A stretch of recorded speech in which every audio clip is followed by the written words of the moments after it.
بسم الله الرحمن الرحيم وإذ يريكموهم إذ التقيتم في أعينكم قليلا ويقللكم في أعينهم ليقضي الله أمرا كان مفعولا وإلى الله ترجع الأمور. يا أيها الذين آمنوا إذا لقيتم فئة فاثبتوا واذكروا الله كثيرا لعلكم تفلحون.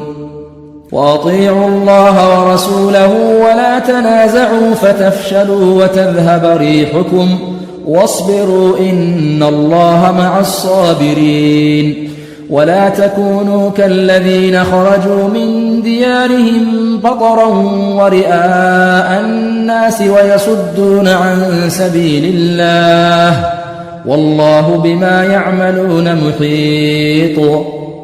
وإذ زين لهم الشيطان أعمالهم وقال لا غالب لكم اليوم من الناس وإني جار لكم فلما تراءت الفئتان نكص على عقبيه وقال إني بريء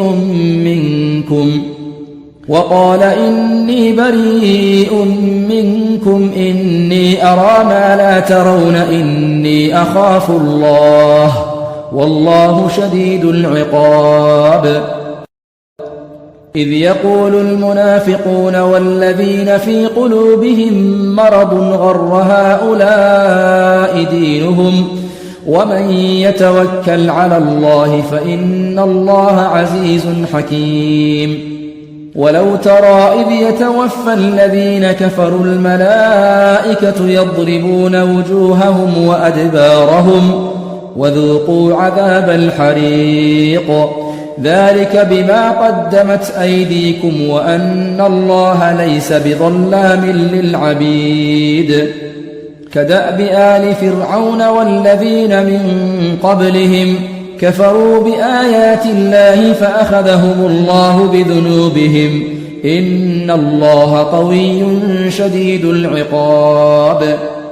ذلك بأن الله لم يك مغيرا نعمة أنعمها على قوم حتى يغيروا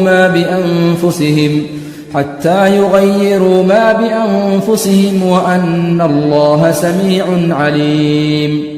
كدأب آل فرعون والذين من قبلهم كذبوا بآيات ربهم فأهلكناهم بذنوبهم وأغرقنا آل فرعون وكل كانوا ظالمين.